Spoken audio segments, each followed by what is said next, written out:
నమస్తే, welcome to Disha TV. ప్రస్తుతం మనతో పాటు విహెచ్పి అధికార ప్రతినిధి శశిధర్ గారు ఉన్నారు. ఈ మధ్యకాలంలో చాలా అంశాలు కూడా వార్తల్లోకి వస్తున్నాయి. గుడుల అంశం అయితుంది, అలాగే రోహింగ్యా ముస్లింలు అక్రమంగా హైదరాబాద్లో నివాసం ఉంటున్నారని కూడా ఆరోపణలు వినిపిస్తున్నాయి.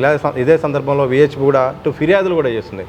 జరుగుతున్న అంశాలపై వారి ఒపీనియన్ తెలుసుకునే ప్రయత్నం చేద్దాం. సార్ నమస్కారం. సార్, ముందుగా మీరు చాలా రోజుల నుంచి ఏ వేదికలైనా కానీ రోహింగ్యా ముస్లింలు అక్రమంగా బంగ్లాదేశ్ నుండి వచ్చి హైదరాబాద్లో చొరబడి ఉన్నారు, ప్రధానంగా బాలాపూర్లో ఉంటున్నారంటూ కూడా మీరు ఫిర్యాదులు కూడా ఇచ్చారు. ఇప్పటికే డీజీపీ కూడా మాట్లాడారు.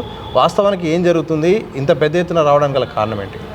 తెలంగాణ రాష్ట్రానికి రోహింగ్యా ముస్లిం, బంగ్లాదేశీ ముస్లిం అనేటువంటి ఒక క్యాన్సర్ సోకింది. దీన్ని సర్జరీ చేసి తొలగించాల్సిన అవసరం ఉంది. లేకపోతే రాష్ట్ర భవిష్యత్తుకు, దేశ భవిష్యత్తుకు అత్యంత ప్రమాదకరమైనటువంటి పరిస్థితులు రాబోతున్నాయి. అనేక కుట్రలు ఇవాళ రోహింగ్యా, బంగ్లాదేశీ చొరబాటుదారుల ముస్లింల కేంద్రంగా జరుగుతూ ఉన్నాయి. రోజుకో కొత్త రకం జిహాదీ కుట్రలకు పాల్పడుతూ ఉన్నారు. లక్షల సంఖ్య లోపట ఈపాటికే తెలంగాణలో తిష్ట వేస్తున్నారు, మానవ బాంబుల రూపం లోపట. అవి ఎప్పుడు వెళ్తాయో తెలియదు. తర్వాత ప్రభుత్వాలు పట్టించుకోకుండా ఉన్నాయి, సంతుష్టికరణ రాజకీయాలు. ఎంఐఎం లాంటి మతోన్మాద పార్టీ బహిరంగంగా వాళ్లకు మద్దతుగా నిలుస్తుంది. డెమోగ్రఫీ మార్పు జరుగుతుంది. ఓటు జిహాదుకు పాల్పడుతున్నారు. ఇవాళ రాబోయే రోజుల్లో భారతదేశం యొక్క ప్రజాస్వామ్యానికి కూడా ఇది ఒక పెద్ద గొడ్డలి పెట్టు లాంటిది. కొన్ని రాజకీయ పార్టీలు ఆ ఓట్లతోటే గెలవాలని కలలు కన్నారు. మనం చూస్తున్నాం వెస్ట్ బెంగాల్ లోపట. ఈ రోజున ఇక్కడ కూడా తెలంగాణ లోపట జిహాదీల ఓట్లతోటి, చొరబాటుదారుల ఓట్లతోటి గెలవాలనేటువంటి కలలు సోకాల్డ్ సెక్యులర్ పార్టీలకు పెరిగినాయి. కాబట్టి ఈ క్యాన్సర్ను సర్జరీ చేసి తొలగించాల్సిన బాధ్యత అందరి మీద ఉంది. సార్, మీ క్షేత్రస్థాయి పర్యవేక్షణలో, పరిశీలనలో ఏం అంశాలు తేలింది? మీరు కరెక్ట్ లెక్కలతో సహా చెప్తున్నారు. వాస్తవానికి ఎంతమంది వచ్చారు, అలాగే ఏం చేస్తున్నారు? వాళ్ళు ఉపాధి కోసం వచ్చారా, లేకపోతే దీని వెనక ఏమన్నా దాగుంది అనుకుంటున్నారా? నేను మీ ద్వారా తెలుగు మీడియాకు ఒక అప్పీల్ చేస్తూ ఉన్నా. తెలంగాణ భవిష్యత్తుకు సవాళ్ళు ఇస్తున్నటువంటి ఈ విషయం పైన తెలుగు మీడియాకు ఎందుకు సోయి లేదు అనేటువంటిది నా ప్రశ్న. నేను విమర్శగా స్వీకరించకండి. ఎందుకు మీకు ఈ బాధ్యత లేదని నేను ప్రశ్నిస్తున్నా. అనేక సమావేశాలు అవుతుంటే ఇదే తెలంగాణ లోపట జాతీయ మీడియా ఇచ్చినంత ప్రాధాన్యత ఈ చొరబాటుదారుల విషయం లోపట తెలుగు మీడియా ఇవ్వట్లేదు. మన భవిష్యత్తు ప్రమాదంలోకి నెట్టేస్తున్నారు. ఈ రోజున ప్రతి రంగం లోపట చొరబాటుదారులు రోహింగ్యా, బంగ్లాదేశీ ముస్లింలతో నిండిపోయినాయి. మీరు వాళ్ళ భాగ్యనగరం లోపల శాంపిల్గా కొన్ని విషయాలు కుల వృత్తులు తీసుకోండి. వాళ్ళ ఒకప్పుడు మంగళి వృత్తి చేసేటువంటి వాళ్ళు మంగళ షాపులు పెట్టుకునేది. ఇవాళ ఎవరు ఉన్నాయి? రోహింగ్యా, బంగ్లాదేశీలే ఉన్నాయి. వడ్రంగి పని చేసుకుంటే వాళ్ళందరూ కూడా అదొక కుల వృత్తిగా జీవనం సాగించేటోళ్ళు ఉండే. ఇవాళ అవన్నీ కూడా బంగ్లాదేశీ, రోహింగ్యా ముస్లింల చేతుల్లోపటికి వెళ్ళిపోయినాయి. ఎలక్ట్రిసిటీ వర్కులు, ప్లంబర్ వర్కులు, మేదరి వర్కులు, ఇట్లా భవన కార్మికుల, నిర్మాణ కూలీలు, రోజువారీ అడ్డా కూలీలు, ఎక్కడ చూసినా మానవ వనరులు ఎక్కడెక్కడైతే అవసరం ఉన్నాయో, మనిషి ఎక్కడెక్కడైతే పని చేయగలుగుతాడో మిషన్ లేకుండా అక్కడక్కడ ఈ యొక్క రోహింగ్యా, బంగ్లాదేశీ ముస్లిం చొరబాటుదారులు వచ్చి చేరిపోయినరు. చివరికి గ్రామాల లోపల వరికోత పనులకు కూడా వాళ్ళే చేజిక్కించుకుంటారు. సాధారణమైనటువంటి పేదోని కొట్టగొడుతున్నారు, కుల వృత్తులను నిర్వీర్యం చేస్తున్నారు, దేశ సంపదను దోచుకుంటున్నారు. లక్షల సంఖ్య లోపటి వాళ్ళ తెలంగాణలో ఉన్నటువంటి మాట వాస్తవము.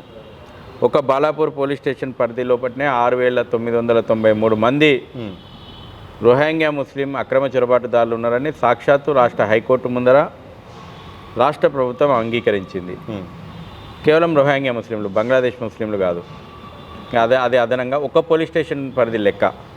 ఇవాళ బాన్సువాడలో గొడవలు జరిగినా, లేకపోతే భాగ్యనగరం లోపల దేవాలయాలు ధ్వంసమైనా, రాష్ట్ర వ్యాప్తంగా అనేక రకాలైనటువంటి మతపరమైనటువంటి ఉద్రిక్తతలకు కారణం రోహింగ్యా, బంగ్లాదేశీ ముస్లింలు. హిందూ సమాజం పైన జరుగుతున్నటువంటి అనేక దాడులను ఒక వర్గం వీళ్ళను ముందర పెట్టుకొని ప్రోత్సహిస్తూ ఉంది. ఇది స్పష్టం. నిన్న జరిగినటువంటి హనుమాన్ దేవాలయం, ద్విముఖ హనుమాన్ దేవాలయం బార్కాస్లో పోలీసులకు తెలిసి ఎవరు చేసిండ్రో రోహింగ్యా ముస్లిమ్స్ చేసిరు అనేది పోలీసుల దగ్గర ఉన్న స్పష్టమైనటువంటి సమాచారం. ఓకే, కాదని చెప్తారా? కాదని ఈ పోలీస్ సమాధానం చెప్పిన రోజున అవునో ఎట్లా అవునో నేను చెప్తా. మీ దగ్గర సమాధానం ఉంది. మీరేం చేస్తున్నారు? దేవాలయాల మీద దాడి జరిగిన ప్రతిసారి ఇది పిచ్చోళ్ళు మతిస్థిమితం లేనటువంటి వాళ్ళు చేసినటువంటి దాడిగా చిత్రీకరిస్తారు. దీని కారణంగా ఆ పాగల్గాళ్ళు, ఆ మత పిచ్చెక్కినటువంటి మతోన్మాదులు ఇంకా దాడులకు పాల్పడుతున్నారు. ఎందుకంటే వాళ్ళకు ఏమనుకుంటున్నారంటే మమ్మల్ని పోలీసు వాళ్ళే మమ్మల్ని తప్పిస్తలే పిచ్చోని మీదకో నెట్టేసి. కాబట్టి ఆ మత పిచ్చిగాళ్ళు ఇంకా రెచ్చిపోతున్నారు హిందూ ద్వేషంతో. నేను ఓపెన్గా అడుగుతున్నా, ఒకవేళ పిచ్చోళ్ళే దేవాలయాల మీద దాడులు చేస్తుంటే ఆ పిచ్చోళ్ళు ఎక్కడ తయారవుతున్నారు? ఎవరు ఆ పిచ్చిని నూరిపోస్తున్నారు? ఏ మదర్సాలలో ఆ పిచ్చోళ్ళు తయారై వస్తున్నారు? తీయండి, దర్యాప్తు చేయండి, అన్ని విషయాలు తెలుస్తాయి. బాన్సంగా గుళ్ళపై దాడులు జరుగుతున్నాయా? దీని వెనుక రోహింగ్యాలు ఉన్నారా, లేకపోతే రాజకీయ పార్టీల మద్దతు కూడా ఉన్నదా?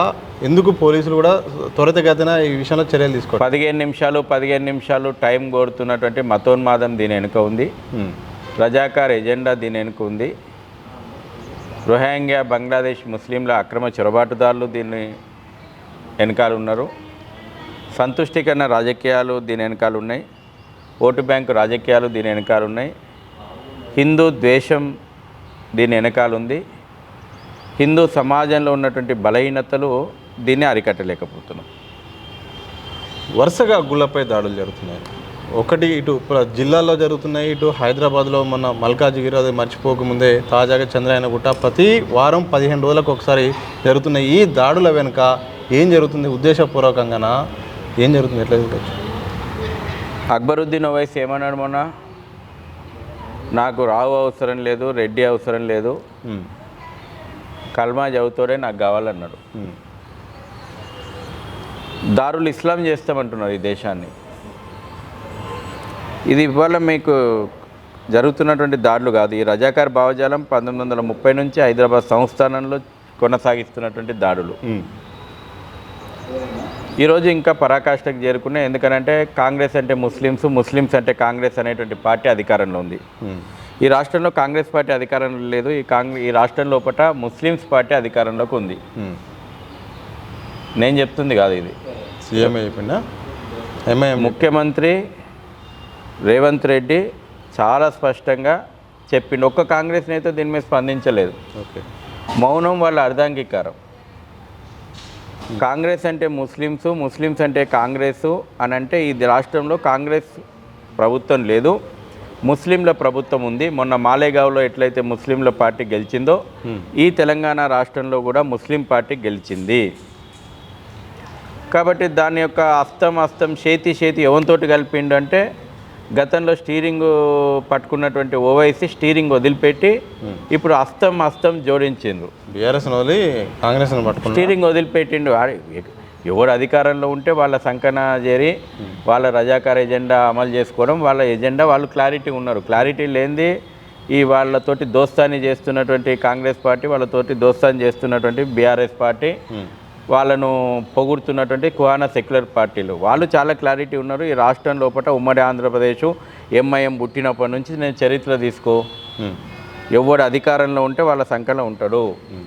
తెలుగుదేశం అధికారంలో ఉన్నప్పుడు తెలుగుదేశం మెంబర్ ఉన్నాడు, కాంగ్రెస్ అధికారంలో ఉన్నప్పుడు కాంగ్రెస్ అధికారంలో ఉన్నాడు, వాళ్ళ పక్షాన్నే ఉన్నాడు. తెలంగాణ రాష్ట్రం ఏర్పడకంటే ముందు రోజు వరకు కూడా తెలంగాణ రాష్ట్రాన్ని వ్యతిరేకించి తెలంగాణ రాష్ట్రం ఏర్పడంగానే తీర్పోయి టీఆర్ఎస్ సంఖ్యలో చేరిండు. మొన్నటి ఎలక్షన్ లోపల మళ్ళీ టీఆర్ఎస్ఏ వస్తుంది అనుకొని ముందు రోజు వరకు కూడా రేవంత్ రెడ్డిని అమ్మనా బూతులు తిట్టి మళ్ళీ కాంగ్రెస్ గవర్నమెంట్ రాగానే మళ్ళీ రేవంత్ రెడ్డి పక్కనే చేరిండు ఓవైసీలు. వాళ్ళు క్లియరు, వాళ్ళు వాళ్ళ యొక్క అధికారాన్ని పెంచుకోవడానికి, వాళ్ళ దాడులను కప్పిపుచ్చుకోవడానికి, వాళ్ళ ఆస్తులను రక్షించుకోవడానికి వాళ్ళు అధికారంలో ఎక్కడుంటే అక్కడ పక్కన పోయి కూర్చుంటారు. కారు ఉంటే స్టీరింగ్ పట్టుకుంటారు, అస్తం ఉంటే చేతి పట్టుకుంటారు. కాళ్ళు పట్టుకునే రోజు రావాలి ఎన్నడో ఒక రోజు. ఓకే. అది తెలంగాణ ప్రజలు కోరుకుంటున్నారు. ప్రజాస్వామ్యం కాళ్ళు మొక్కే రోజు రావాలి. వాళ్ళు ప్రజాస్వామ్యవాదులు కాదు, అరాచక శక్తులు వాళ్ళు. ఈ అరాచక శక్తులను ఆజ్యం పోస్తుంది ఈ కువానా సెక్యులరిస్ట్ పార్టీలు. రోహింగ్యా ముస్లింల విషయంలో ఏం జరగాలి? కేంద్ర రాష్ట్ర ప్రభుత్వాలు ఎలాంటి విధానాలు కూడా అవలంబించాలి? ఎందుకంటే అటు బంగ్లాదేశ్ నుండి వస్తున్నప్పుడు ఇటు కేంద్రము రాష్ట్రం రెండు భాగస్వామ్యం కూడా ఉంటుంది. ఇప్పుడు వచ్చిన తర్వాత వాళ్ళని ఏరివేసేది కూడా చాలా పెద్ద ప్రాసెస్. ఇలాంటివి జరగకుండా, భవిష్యత్తులో జరగకుండా ఏం చేయాలి? ముందస్తు పెద్ద ప్రాసెస్ ఏం లేదు.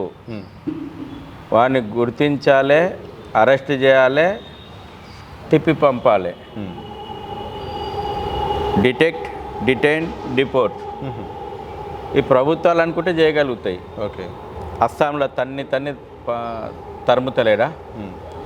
ఉత్తరప్రదేశ్లో పోవాలంటే ఎవరన్నా ధైర్యం చేస్తున్నాడా? అంటే చిత్తశుద్ధి ఉంటే రాష్ట్ర ప్రభుత్వాలు ముందుకు కదిలితే ఇది ఒక నెల రోజుల్లో దీన్ని పూర్తిగా క్లీన్ అండ్ గ్రీన్ చేయొచ్చు. ఈ రోహింగ్యా బంగ్లాదేశీలను ఏరివేయచ్చు. ఎందుకు భరించాలి వాడిని?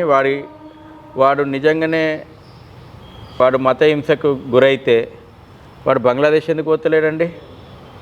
బంగ్లాదేశ్ లోపల ముస్లిం ఇక్కడికి ఎందుకు చొరబడుతున్నాడండి? అక్కడ ఏమైనా మత హింస ఉందా? బంగ్లాదేశ్ లోపల ఎవరి మీద మత హింస ఉంది? హిందువుల మీద మత హింస ఉంది. వానికి ఏం హింసకు గురవుతున్నాడని బంగ్లాదేశ్ ముస్లిం ఇక్కడికి చొరబడుతున్నాడు? మయన్మార్ వాడు మత హింసకు గురైతే మరి బంగ్లాదేశ్ వాడు ఎందుకు ఆశ్రయం ఇస్తలేడు వానికి? పాకిస్తాన్ వాడు ఎందుకు ఆశ్రయం ఇస్తలేడు? తర్వాత ప్రపంచం లోపల అనేక ముస్లిం దేశాలు ఉన్నాయి, వాళ్ళు ఎందుకు ఆశ్రయం ఇస్తలేరు? ఓకే.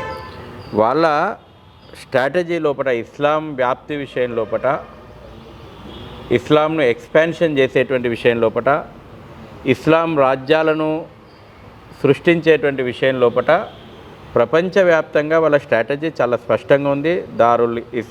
అరబ్, దారుల్ అమన్, దారుల్ ఇస్లాం. ఇవాళ యూరోపియన్ కంట్రీస్కి కూడా శరణార్థుల రూపంలో పోయి ఇవాళ యూరోపియన్ కంట్రీస్ను ఇస్లామిక్ దేశాలుగా మార్చిండ్రు. ఓకే. వాళ్ళు కృత్రిమంగా బాధితులు ఎప్పుడు కూడా విక్టిమ్ కార్డు ప్లే చేస్తారు. ఆ విక్టిమ్ కార్డు ప్లే చేసేసి ప్రపంచంలో ఉన్నటువంటి అనేక దేశాల లోపల చొరబడి ఆ దేశాలను కబలించేటువంటి ప్రయత్నం చేస్తారు. ఇవాళ రోహింగ్యా బంగ్లాదేశీ ముస్లింలు కూడా ఈ భారతదేశానికి వచ్చింది అక్కడ తిండి లేకనో అక్కడ హింసకు గురైందో కాదు, అక్కడ హింసను సృష్టిస్తున్న వాళ్ళు వీళ్ళు. బంగ్లాదేశ్ లోపల బంగ్లాదేశీ ముస్లింలు హింసోన్మాదులు, మయన్మార్ లోపల రోహింగ్యా ముస్లింలు హింసోన్మాదులు. ఆ హింసోన్మాదులు భారతదేశంకి వచ్చింది హింసోన్మాదంతో. ఇక్కడ ఈ దేశం లోపల జనాభా పెంచాలా, మతపరమైనటువంటి జనాభా పెంచాలి, ఓటు జిహాద్ చేయాలా, ఫుడ్ జిహాద్ చేయాలి, ల్యాండ్ జిహాద్ చేయాలి, లవ్ జిహాద్ చేయాలి, జాబ్ జిహాద్ చేయాలి, కల్చరల్ జిహాద్ చేయాలా, ఎకనామిక్ జిహాద్ చేయాలా, రైల్ జిహాద్ చేయాలి, మెడిసిన్ జిహాద్ చేయాలి. ఎన్ని చేయలే వాళ్ళు ఎక్కడ చూసి అదే కుట్రలు చేస్తున్నారు కదా. వాటన్నిటికీ వారధులుగా వీళ్ళు ఉపయోగపడుతున్నారు. ఒక పక్కా ప్లాన్ ప్రకారం జిహాదులు అవన్నీ చేస్తున్నారా? వాళ్ళు ఓపెన్గా చెప్తున్నారు. మన టీవీలో చూపెడతలేవు, మన సమాజమే మొద్దు నిద్ర అవుతుంది. వాళ్ళు ఏం దాచుకుంటారు? అవుట్రైట్గా ఏం చేయాలనుకుంటున్నాం, ఏం చేస్తాం చెప్తున్నారు. అదే చేస్తున్నారు. ఏం చెప్తున్నారు? దేశాన్ని దారుల్ ఇస్లాం చేస్తామంటున్నారు. భారతదేశాన్ని 2047లో నువ్వు నేను ఈ భారతదేశానికి స్వాతంత్రం వచ్చింది 100 సంవత్సరాల వేడుకలకు చేయాలని ఘనంగా కలలుగా అంటున్నాం. వాడు క్లారిటీగా 2047 వరకు ఈ దేశాన్ని దారుల్ ఇస్లాం చేస్తా అంటున్నాడు. ఓకే. ఆ మతోన్మాది ఏం దాచుకుంటలేడు, అవుట్రైట్గా చెప్తున్నాడు. యూనిఫామ్ సివిల్ కోడ్ ఎందుకు వద్దంటున్నాడు? సిఏఏని ఎందుకు ఆపోజ్ చేసిండు? 370 ఆర్టికల్ ఎందుకు కావాలంటున్నాడు? రామ మందిరం ఎందుకు వద్దన్నాడు? ఇట్లా చెప్తే ఈ దేశం లోపల మతం ఆధారంగా చట్టాలు కావాలంటున్నాడు.